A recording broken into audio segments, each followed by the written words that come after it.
Radio, l'invité politique, Jean-Jacques Bourdin. C'est un plaisir de recevoir ce matin. Nous changeons. Pas d'invité politique au sens premier du mot ce matin, mais un historien, Fabrice d'Almeida. Bonjour. Bonjour Jean-Jacques Bourdin. Merci d'être avec nous. Vous êtes historien, vous avez écrit de très nombreux livres. Le dernier en date, Génie du mal, aux éditions Plomb. Une enquête au cœur, au plus près de la noirceur humaine. C'est cela, ce livre. Comment ils font l'histoire? Vous rappelez, et je vous cite, que les salauds font aussi l'histoire. C'est bien cela. Oui. Parce que quand on apprend l'histoire, on apprend l'histoire des héros. D'une certaine manière, les gentils. Oui. On fait Jeanne d'Arc, on fait du Guesclin, on fait Pasteur, on fait Marie Curie. Bref, on fait des personnalités qui ont beaucoup apporté dans l'histoire du monde. On fait même des pacifistes comme Gandhi, qui ont apporté des valeurs importantes. Oui, c'est un peu en théorie les gentils qui font l'histoire. Et en fait, quand on creuse un peu, on se rend compte que les salauds, les vrais méchants, les durs, les tueurs, les massacreurs comme Hitler, comme Gengis Khan, les assassins de Gandhi, les assassins de Socrate, vous savez, ce philosophe grec qui était pour la vérité, il est dénoncé par un homme politique qui s'appelait Anytos. Anytos, personne n'en parle, tout le monde parle de Socrate, mais pourtant, sans lui, il n'y a pas d'assassin de la vérité. Eh oui, Fabrice d'Almeida, c'est très intéressant. Assassiner la vérité. Bien souvent, on assassine la vérité, vous avez raison. Je reviens sur l'actualité pure, puisque vous avez écrit plusieurs ouvrages sur le nazisme, et lundi, ce seront les 80 ans de l'ouverture. Je dis la libération, libération d'Auschwitz, c'est difficile de dire la libération. Que s'est-il passé d'ailleurs il y a 80 ans? Ce sont les Ukrainiens de l'armée rouge qui se sont approchés d'Auschwitz sans savoir exactement ce qu'ils allaient trouver à Auschwitz. Exactement, ils arrivent et ils entrent dans le deuxième camp en fait, le grand camp de Birkenau. Oui. Ils savent pas exactement ce qu'ils trouvent, il y a des grandes baraques, ils voient pour la première fois ce quai avec cette rampe d'accès. Ils commencent ensuite, après, de partir vers la ville elle-même, d'Auschwitz, d'Auschwitz, où ils vont trouver le camp principal. Et il va falloir quelques jours et qu'on leur explique ce qui s'est passé, et notamment les 7000 rescapés qui sont encore dans ces 2-3 camps, qui leur expliquent ce qui s'est passé, les morts qu'il y a eu. Il y en a d'ailleurs qui ont essayé de filer, parce que comme les troupes allemandes avaient déjà évacué le camp, ceux qui étaient là essayaient vaguement de trouver de quoi vivre, de quoi se nourrir, donc essayaient de filer dans les villages alentour pour essayer de trouver de quoi subvenir à leurs besoins. Il y avait donc 6 à 7 000 survivants de ce camp de la mort, d'extermination.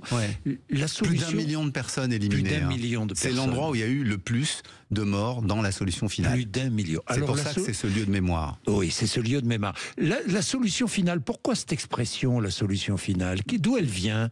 C'est les nazis. C'est les nazis, oui. Les nazis, parce que pour les nazis, il y a une question raciale.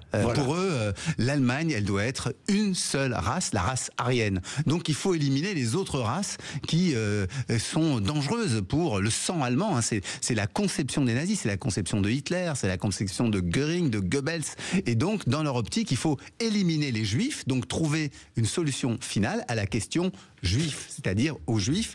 Et puis ils vont aussi pas mal tuer de slaves et de tziganes, bien sûr. À l'époque, la presse française, par exemple, n'a presque rien dit sur ce qui se passait là-bas. Elle n'a rien dit parce qu'elle ne savait pas peut-être, ou pas. Même au moment où on est entré dans le camp, il a fallu un temps fou avant de rapporter les horreurs qui s'étaient produites dans ce camp d'Auschwitz. Il y a une chose qu'on sait en France à l'époque, mais c'est quand même un secret.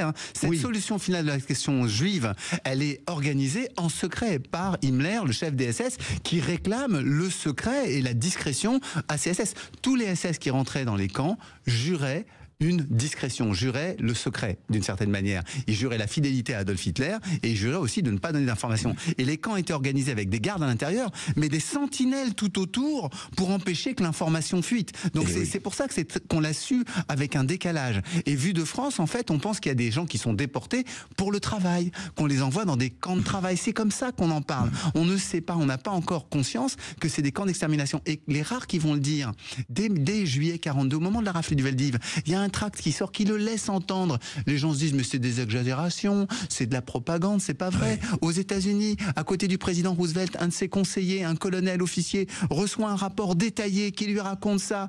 Il lit ça et dit, oh, quand même, les gars de la propagande en font trop. Donc il y avait une difficulté à penser que c'était même possible d'organiser comme ça l'élimination, la suppression d'individus qui n'avaient, d'une certaine manière, rien fait. Oui. Fabrice d'Almeida, revenons à l'actualité du jour.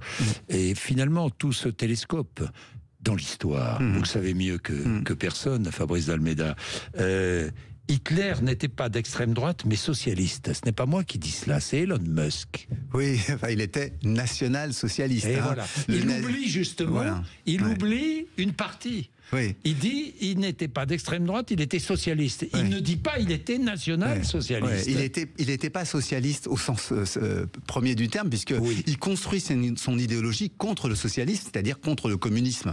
Donc il est vraiment anti-communiste et anti-socialiste. Il se bat aussi contre les socialistes allemands. Hein. Les socialistes allemands, on les appelait les Sozi, les national-socialistes, c'est-à-dire les partisans de Hitler, on les appelait les nazis, parce que c'était national-socialiste. Il ne faut pas se tromper, quoi. Voilà. Donc, c'est la raison pour laquelle je tenais à vous poser la question historiquement, parce que parfois j'entends dire chez certains qui veulent d'une certaine manière pas dédouaner mais atténuer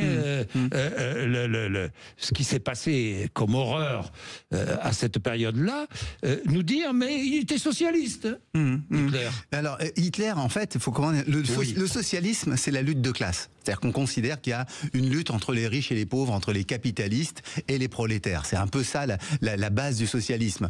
Le national-socialisme, c'est pas ça. C'est la lutte des races. C'est qu'ils considèrent qu'il y a un conflit dans les sociétés entre la grande race nationale dominante, les Aryens, et les races minoritaires, c'est-à-dire les Juifs, les Tziganes, parce qu'ils vont finir par les éliminer alors que c'est des d'anciens combattants.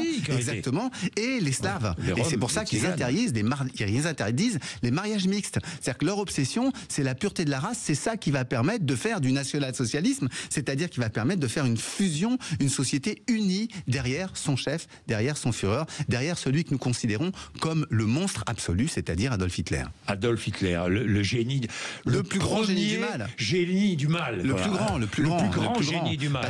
Parce que c'est vraiment la mise, c'est plus vraiment grand la mise. Que Staline, plus grand que. Je vais y revenir. Là, il y a débat. Je vais y revenir parce que Staline était aussi un génie du mal absolument horrible. Chez les socialistes communistes, il y en a des très bien. Il y en a des très forts, des très lourds. Exactement. Mao, faut pas oublier. Mao, évidemment. Bon, Fabrice d'Almeida, je voudrais simplement, puisque je reviens à l'actualité, il y a débat autour de ce geste d'Elon Musk. Lors de l'investiture de Donald Trump, il a tendu la main dans un geste ressemblant au salut nazi. Qu'en pensez-vous, vous, historien? Lui dit que non. Que non. Sans défendre. Mais au fond, est-ce qu'on a besoin de ça pour réfléchir sur Elon Musk? Est-ce qu'on peut vraiment penser qu'Elon Musk est le décalque de la figure de Hitler? Non. On est dans une autre époque, on est dans un autre moment. C'est pas quelqu'un, je pense, qui a les mêmes délires obsessionnels, raciaux que Hitler. En revanche, Musk est intéressant pour nous aujourd'hui parce qu'il pose la question en fait du travail et de ses limites. Faut jamais oublier que Musk il y a plein d'aspects intéressants chez lui, mais comme patron, il est celui qui trouve que les ouvriers ne travaillent pas assez. Vous vous souvenez de ses sorties il y a 2 ans, il les a reprises plusieurs fois où il trouvait que les ouvriers allemands ne travaillent pas assez, qu'on devrait tous travailler sur le modèle des ouvriers chinois, vivre dans nos usines, manger dans nos usines, se marier dans les usines, ne penser qu'au travail. Pourquoi? Parce que Musk est obsédé par le travail, il ne fait que ça. Donc le profit. Par le profit, exactement. Et il pense que le profit, c'est la légitimation de son travail inouï par rapport aux autres. Et l'autre chose qui est intéressante, c'est que Musk est obsédé par l'idée que chacun doit pouvoir être son propre média. Donc ce qu'il y a de passionnant chez lui, c'est que comme il est sur les réseaux sociaux, il a plusieurs millions de personnes qui suivent sur les réseaux sociaux. Donc il est devenu lui-même à quelqu'un qui a une audience supérieure à bien des télévisions et des radios au monde. Et donc pour lui, c'est ça qui est fondamental, c'est-à-dire qu'il ne doit plus y avoir de grandes radios, de grandes télévisions. En fait, tout doit se passer uniquement sur les réseaux sociaux, là où chacun peut s'exprimer. Et donc d'une certaine manière, il dynamite aussi l'idée qu'il puisse avoir un consensus sur l'information, l'idée qu'il puisse y avoir une vérification sur l'information, et c'est ce qui explique justement les sorties qu'ils font contre le fact-checking. Oui, c'est donc un moment d'histoire que nous vivons à travers Musk et Trump. Un moment très dangereux. Oui, est-ce que Musk peut devenir un génie du mal ? C'est possible. Il y a pas, en fait, les génies du mal sont des gens, j'allais dire, comme les autres. Souvent, on a tendance à se dire c'est des monstres. C'est pas vrai. D'ailleurs, quand on regarde un petit génie du mal, Pellico, l'affaire de Mazan. Oui. L'affaire de Mazan, c'est des gens comme les autres. C'est pas des monstres particuliers, mais à un moment donné, ils font des actes monstrueux. Et c'est un peu ça. Il y a une dérive qui pousse les gens à adopter des conduites pour le profit, pour la jouissance, pour même le plaisir de la violence. Eh bien, ils vont avoir ces conduites qui sont terrifiantes et ramener derrière eux plein de gens. Parce que ce qu'il faut penser, ce qu'il y a de plus effrayant chez les génies du mal, c'est qu'ils arrivent à manipuler les autres. Ils arrivent à pousser des gens à se mettre derrière eux et à accomplir comme eux des choses monstrueuses. Oui. Et Trump.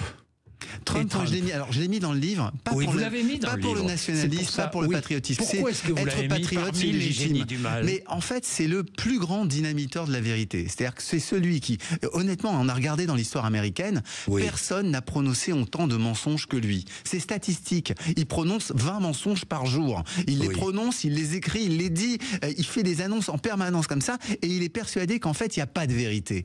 Qu'en fait, c'est pas la peine d'aller vérifier, il n'y a pas de vérité, parce que la vérité, c'est celle qu'on veut bien faire chacun. Or, je pense, moi, que la vérité est cruciale. Que le réel, être adéquat au réel, c'est crucial. C'est crucial pour réussir sa vie, c'est crucial pour comprendre ce qui se passe, c'est crucial pour comprendre ce qui nous arrive, y compris par ceux qui nous attaquent. Parce que si j'ai fait ce livre, c'est parce qu'on vit une époque où il y a vraiment un retour du mal. Un retour du mal en politique internationale. Le droit international... Vous dites en 2024, c'est ce que vous dites dans votre livre. En 2024, il y a eu un retour du mal. Oui, et en début 2025, même chose. Nous continuons sur la lancée. C'est sur une dizaine d'années, en fait, on voit le droit international est complètement dynamité. Chacun des États a l'impression qu'il peut faire ce qu'il veut. Il y avait une organisation mondiale du commerce, on râlait contre elle, on trouvait que c'était pas bien. Mais maintenant, c'est l'anarchie en termes de tarifs douaniers. Les États-Unis relancent une guerre avec Trump, une guerre des tarifs douaniers, une guerre protectionniste. En Europe, les gens ont envie de sortir. Donc, tout ce qui régulait la violence, tout ce qui régulait les conduites est en train de s'effacer. Dans notre propre société, on le voit bien, il y a des conduites qu'on voyait pas. Enfin, je vous ai parlé de l'affaire Mazan, mais même quand on pense à l'abbé Pierre, enfin, on voit sortir des dossiers ces derniers temps qui, d'une certaine manière, nous montrent que le contrôle, la manière de se tenir, la civilisation, la civilité, eh bien, est en train d'être dynamitée. Donc c'est ça qui m'a intéressé. Je me suis dit, comment ça s'est passé à d'autres moments de l'histoire où il y a eu des dynamitages similaires. Et c'est ça qui m'a donné envie d'aller chercher ces grands génies du mal, alors que j'en vois votre livre est passionnant, les génies du mal, vraiment, parce que nous retrouvons tous ces génies du mal au fil des pages.